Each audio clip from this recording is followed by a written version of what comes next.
The auctioneer barely looked at the parcel. Lot 47, the land office map called it a sliver of limestone cliff face and 20 acres of sun-scorched rock nobody wanted. The county had seized it for back taxes from a prospector who died chasing rumors of silver.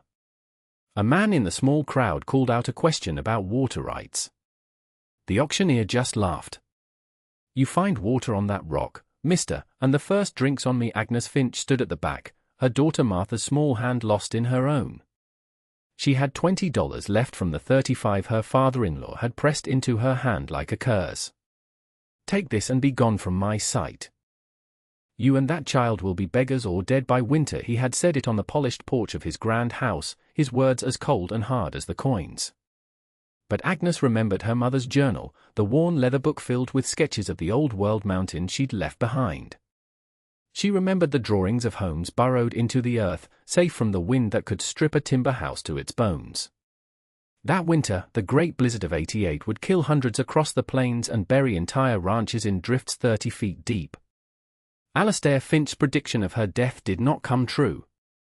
Instead, the cave on Lot 47, bought for $20 and the scorn of an entire county, would save 23 souls, beginning with his own. Before the silence, there was warmth. Before the cave, there was a small, tight cabin that smelled of sawdust and baking bread.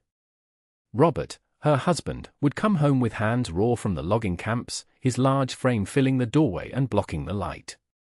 He would drop to his knees and let Martha, then 5, clamber onto his back, her laughter a bright, ringing thing in the small space. He had adored Agnes's solid presence, the calm strength in her hands, the way she was rooted to the world. He'd scoffed at his father's fury over their marriage. "He sees value only in what can be counted in a ledger," Robert would say, tracing the lines on her palm. "He doesn't understand the wealth of a good heart." It was Robert who had encouraged her to study her mother's journal, a legacy from a land of stone and sky. The book was written in a language Agnes barely knew, but the diagrams were universal, sketches of natural chimneys in karst formations, cross-sections of subterranean springs, notes on how the earth itself breathes with the seasons. "This is real knowledge, Agnes," Robert had murmured, his finger tracing a drawing of a smoke vent. Smarter than any architect from Boston. Then came the accident. A snapped cable, a cascade of falling timber. He was gone in an instant. The second loss was quieter, a slow strangulation of hope. When she went to Robert's father, the patriarch Alastair Finch, she went not as a beggar, but as a daughter-in-law seeking the shelter of family for his only grandchild. He met her on the porch, refusing her entry to the house her husband had been born in. His rejection was the final closing of a door, the death of a life she had thought was hers. It was in the wagon, rattling away from the Finch ranch with $35 and a parcel of cold bread, that Martha stopped speaking. The laughter was gone. The world for Agnes and her daughter had become a silent, empty place. The silence from Martha was a physical weight, a constant presence more deafening than any scream. Her 7-year-old face, once so expressive, became a still, watchful mask. She did not cry, she simply ceased to make sound. She followed Agnes, her small hand gripping a fold of her mother's skirt, her eyes wide and dark. Their dog, a golden retriever named Barley, seemed to understand. He no longer barked for play but stayed pressed against the child's legs, a warm, living anchor in her sea of quiet. It was this silence that drove Agnes to the county seat, to the public land auction. She could not bear the thought of a rented room in town, of taking in laundry and watching Martha shrink under the pitying gazes of the townsfolk. They needed their own place, a fortress against a world that had turned its back on them. She stood at the edge of the dusty crowd as the auctioneer rattled through the lots. When Lot 47 came up, a ripple of dismissive laughter went through the men. "The old ghost hole," someone muttered. Useless Agnes watched, her heart pounding. The bidding started at $50 and got no takers. It dropped to $30. Silence. $20, folks. $20 for 20 acres. It's the price of the paperwork. A young, cocksure ranch hand named Tom swaggered near the front. "I'll give you $5 for the buzzards that live on it," the crowd chuckled. Agnes raised her hand. Her voice, when it came, was low and steady. $20. The auctioneer squinted, surprised. Sold, to the lady in the back. As she walked forward to sign the deed, Tom looked her up and down, his eyes lingering on her full figure with open contempt. What's a woman like you gonna do with a hole in the ground? You plan to fall in it. She ignored him, her focus on the clerk's pen scratching across the paper. She took the deed, her ownership of a worthless, mocked piece of America, and walked away, Martha and Barley trailing in her wake. That afternoon, she entered her new home for the first time. The cave mouth was a dark gash in a wall of pale limestone. Inside, the air was cool and smelled of damp earth and stone. It was not one chamber, but a network. Following the diagrams in her mother's journal, she found it, a narrow fissure in the back wall, almost completely hidden by a rockfall. Squeezing through, she emerged into a vast second cavern, and in its center, a pool of water so clear and still it looked like a sheet of black glass. A blind spring fed from deep within the aquifer. The journal had described this exact formation. The limestone would hold the day's heat, releasing it slowly through the night. The high ceilings and interconnected passages would create a natural draft for a fire. The spring was a source of clean, inexhaustible water. It was not a hole in the ground. It was a sanctuary, waiting to be claimed. The work was relentless, a battle waged with shovel, pry bar, and her own formidable strength. First, she cleared the entrance cavern of loose rock and debris, her muscles screaming in protest.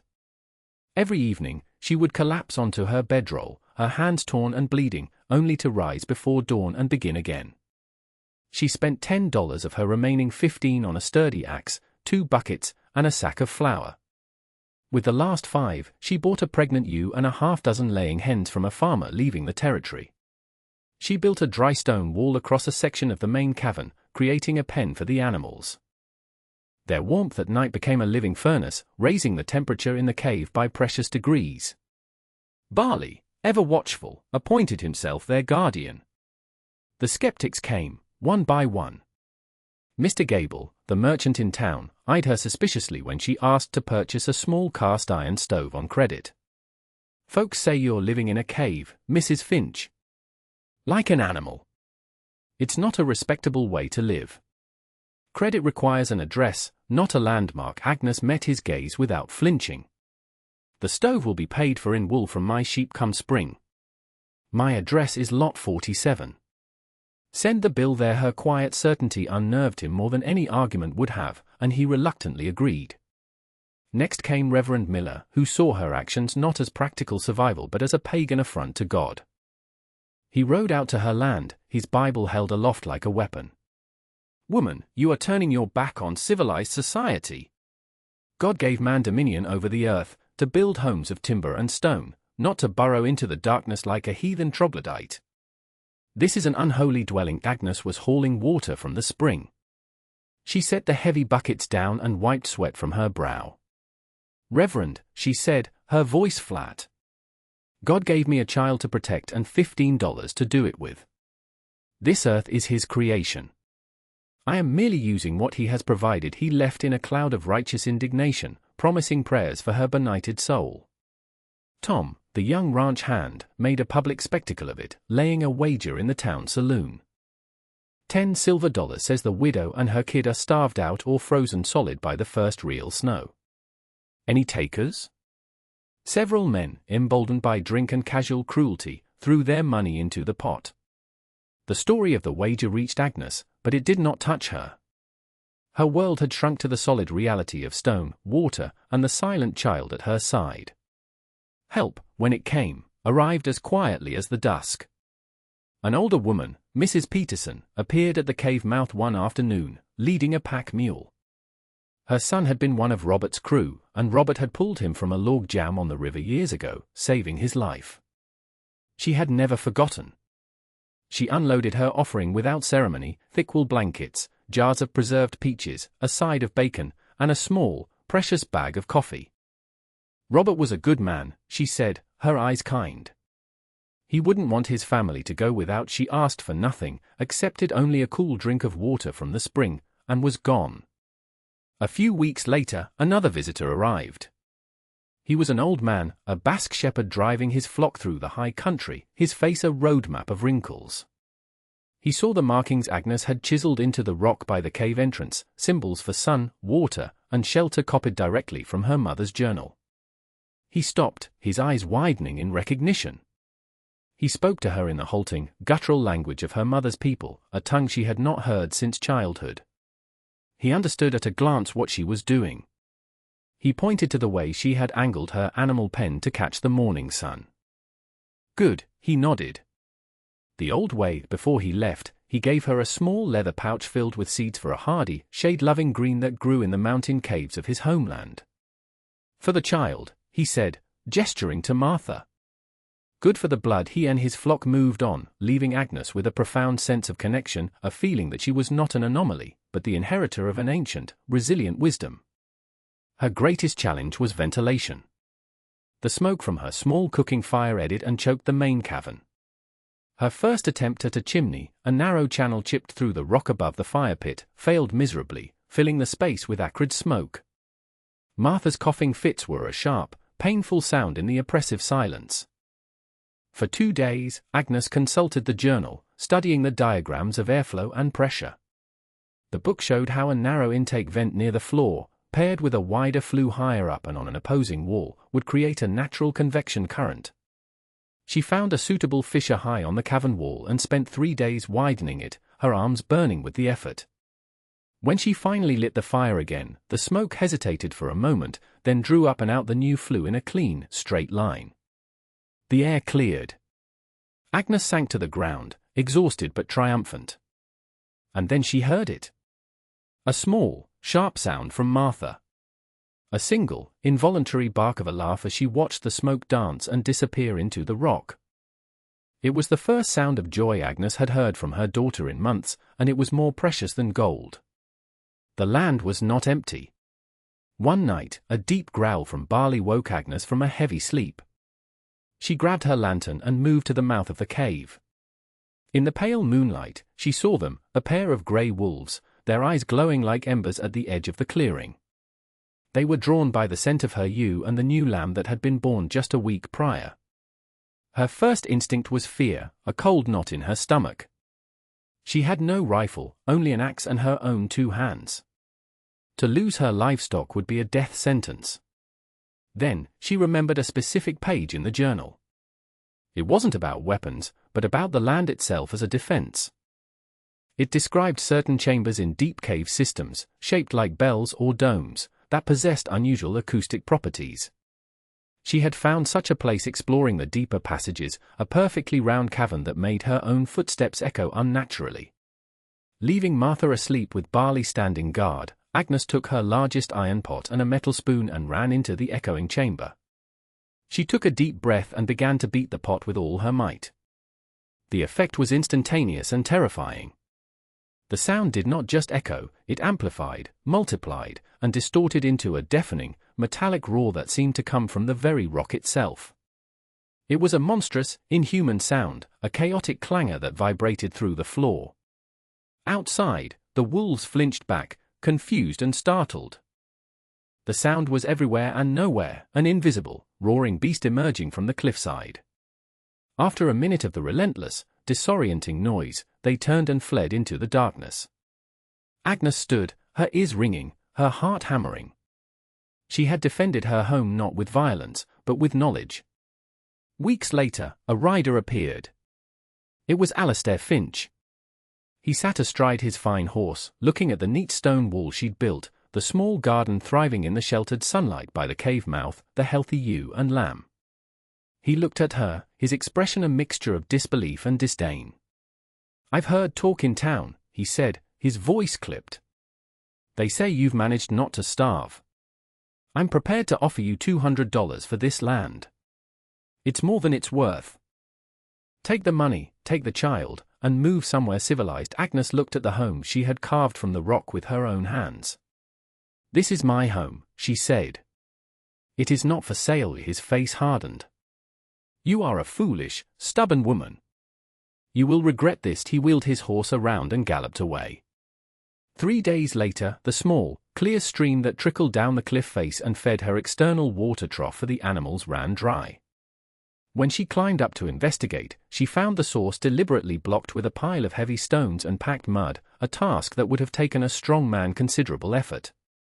It was a quiet, cruel act of sabotage, meant to break her spirit. It only hardened her resolve. The sky turned a strange, bruised yellow. The wind, which had been a constant whisper for days, fell utterly silent. The birds vanished. The old Basque shepherd had told her to watch for a sky like this, a warning from the land itself. Agnes felt a cold dread that had nothing to do with the dropping temperature. This was what the old-timers called a white death, a blizzard born in the Arctic that could sweep down the plains without warning and erase the world. She worked with a feverish intensity, her breath pluming in the frigid air. She brought the sheep, the cow, and the chickens into the deep warmth of the main cavern. She hauled bucket after bucket of water from the inner spring to fill every container she owned. She stacked her precious firewood high against an inner wall. Day 1, the wind returned with a low, mournful howl. The temperature plummeted. She sealed the heavy wooden door she had built for the cave entrance, packing the edges with rags. The world outside disappeared. Day 2, the snow began. Not as flakes, but as a solid, blinding curtain of white. The wind began to shriek, a high, thin sound of immense power. Inside, the cave was a pocket of stillness and life. The soft sounds of the animals, the crackle of the fire, the steady drip of water somewhere in the darkness. Day 3, the full fury of the storm hit. The wind was a physical force, a solid wall of pressure against the cliff face. She could hear the tortured groan of trees and, occasionally, a loud crack like a cannon shot as a massive branch or an entire trunk gave way. The temperature outside, she knew, would be lethally cold, 20, then 30 below zero, not accounting for the wind that would freeze exposed flesh in minutes. The cave held. The immense thermal mass of the limestone absorbed the cold, the deep earth breathing out a steady, life-sustaining warmth. The fire in her small stove glowed, its smoke pulling cleanly up the flue. She and Martha huddled together under the quilts Mrs. Peterson had given them, with barley a solid, warm weight at their feet. The storm was a roaring monster just outside their door, but inside, there was peace. That night, in the deep, shared quiet of their shelter, Agnes held her daughter close and hummed an old lullaby, one her own mother had sung to her. It was a simple, sad song from a forgotten country. She felt Martha relax against her, a small, trusting weight. Then, a sound so small she almost missed it, a tiny whisper against her collarbone. "Sing it again." Agnes froze. She looked down at her daughter. Martha was looking up at her, her eyes clear and present. "Please," the child whispered, her voice rusty from disuse.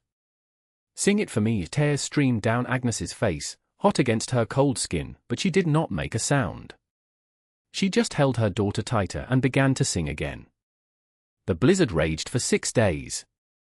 The world was reduced to the howl of the wind and the confines of their stone sanctuary. Agnes rationed their food, but the cave was a small ecosystem of its own.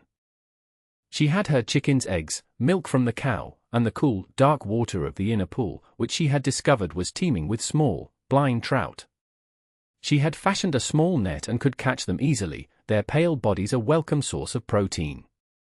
On the 7th day, the wind began to subside. The shrieking fell to a moan, then to a low whisper, and finally, to a profound and absolute silence. It was this silence, even more than the storm's fury, that felt unnerving. Late that afternoon, a new sound came, a frantic, desperate pounding on the outer door. Barley scrambled to his feet, a low growl in his throat. Agnes quieted him with a hand on his head. "Who's there?" she called out. The voice that answered was ragged, broken by cold and exhaustion. "Agnes! For the love of God, let us in!" It was Alistair Finch. She strained against the heavy door, which was blocked by a deep drift of snow. After a struggle, she forced it open a crack. Her father-in-law stood there, a figure of ice and desperation. His fine wool coat was torn, his face frostbitten and grey. Behind him stood a small, huddled group of people, their faces numb with cold. The roof of the main house collapsed, he gasped, his words catching in his throat. "The bunkhouse is buried." We've been in the wagons, but the horses are gone. My wife. Eleanor is sick. Agnes looked past him. She saw the faces of his ranch hands, their wives, their children. She counted them. 21 people, plus Alistair and a woman being supported between two men, whom she recognized as his wife. 23 souls, adrift in a frozen wasteland. Without a word, she pulled the door wide. "Get inside," she said. They stumbled in, one after another, their eyes wide with disbelief as they entered the warm, dry cavern. They stared at the penned animals, the neat stack of firewood, the glowing stove. They saw Martha, her daughter who was meant to be dead or a beggar, watching them with a solemn curiosity. Alistair looked at the space, the evidence of a life built not just for survival, but with foresight and wisdom. His gaze fell upon the small channel cut into the rock, where a steady trickle of fresh water from the spring ran into a stone basin. He looked at Agnes, his enemy, his cast-off daughter-in-law. There was no triumph in her eyes, only a quiet, weary resolve. She was already ladling soup into bowls, her movements efficient and calm. She had saved them, and in doing so, had utterly undone him. That night, the cave was filled with the sounds of sleeping people. 23 refugees, tucked into every available space, warmed by the collective heat of their bodies and the unyielding grace of the earth. Agnes sat by the low fire, watching the flames, her mind a quiet hum of exhaustion. Eleanor, Alistair's wife, was resting comfortably, wrapped in Agnes's own blankets. The warmth of the cave had eased the racking cough that had seized her. Alistair approached the fire, his movements stiff and slow. He sat on a rock opposite her, the proud, unbending patriarch now a stooped and broken old man. For a long time, he just stared into the flames. "I was wrong," he finally said, his voice a low rasp. "About everything. About you. About my son." He confessed it all in a torrent of shame-filled words. He admitted he had disowned Robert not for marrying her, but because Robert had chosen a life of simple, tangible work over the cold arithmetic of his father's ledgers, a choice Alistair had seen as a personal rejection. He confessed that after Robert's death, he had hired a man from another county to investigate her, to find some flaw, some vice, some reason to justify his cruelty and declare her an unfit mother. The man had reported back that she was hard-working, honest, and fiercely devoted to her child. The report had only fueled his resentment. "I damned your stream," he admitted, not looking at her. "I was angry that you were succeeding.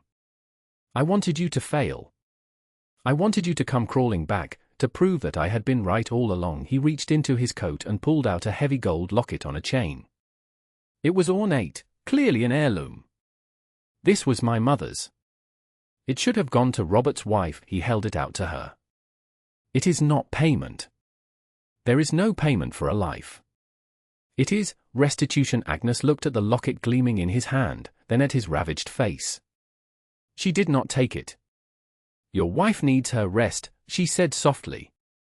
"And your people need you to be strong for them." In the morning when the thaw finally came and the survivors of the blizzard emerged from their shelters, the world was remade. The story of the widow's cave spread through the county. Mr. Gable, the merchant, met her on the street and publicly declared her credit at his store was unlimited for life. Reverend Miller preached a sermon on the parable of the Good Samaritan, his eyes finding Agnes in the back of the makeshift congregation, his apology unspoken but clear. Tom, the young rancher, found her by her cave. He pressed a handful of silver dollars into her hand, the wager money. "It's yours," he said, his head bowed. "I was a fool and a brute." Agnes simply nodded and pushed the coins back into his hand. "Buy seed," she said. "A lot of folks will need to replant." Alistair Finch was a changed man. He formally and publicly reinstated Agnes and Martha as his legal heirs, ensuring his granddaughter would inherit the legacy he had once denied her. He spent the last year of his life not in his rebuilt mansion, but working alongside Agnes, using his resources to help her expand her shelter, to build proper pens and a small stone house attached to the cave mouth. He and Eleanor came to know their granddaughter, to hear her speak in quiet, thoughtful sentences, and to see the reflection of their son in her serious eyes. Eleanor, in her quiet way, made her own peace, sharing stories of Robert's childhood, filling in the gaps of a life Agnes had only partly known. When Alastair died, his last request was to be buried not in the family plot in town, but on the rocky bluff above the cave, next to the son he had finally learned to honor. Agnes saw to it herself, commissioning a single headstone for both men, Robert Finch and Alastair Finch. Father and son. Reunited. The decades passed. Martha grew into a sharp, intelligent woman. She never married, but her love was for the earth itself. She went to college in the East and became a geologist, a respected professor whose groundbreaking papers on sustainable subterranean architecture and karst hydrology began with an acknowledgement of the folk wisdom passed down from her grandmother. She used her inheritance to establish a foundation for studying and preserving such natural structures. Agnes remained on the land. She never sought another husband, her life full with her small ranch and the quiet rhythms of the seasons. The cave that had been her refuge became a beloved home. Barley, her faithful companion, lived to a great age, and when he died, she buried him beneath a tall pine tree overlooking the valley. The community that had once mocked her came to revere her. They called her the Cave Widow, a name spoken with respect. They came to her for advice when the seasons turned harsh, and she shared her knowledge freely. When she died in her sleep at the age of 80, she was buried on the bluff beside her husband and her father-in-law. Years later, long after the last of the pioneers were gone, a team from a state university came to survey the land. Their report, filled with technical jargon about geothermal gradients and natural convection loops, scientifically validated every principle her mother had sketched in the old leather journal. They concluded that the cave system was an almost perfect feat of natural engineering, a shelter capable of sustaining life against the most extreme conditions. The journal itself was passed to Martha, and she kept it always. The last entry, in Agnes's elegant, aged script, was written shortly before her death. It read simply, "They said it was a worthless hole in the ground. They were wrong. A home is not made of timber or nails. It is made of love, and of the courage to dig it out of the earth when you have nothing else."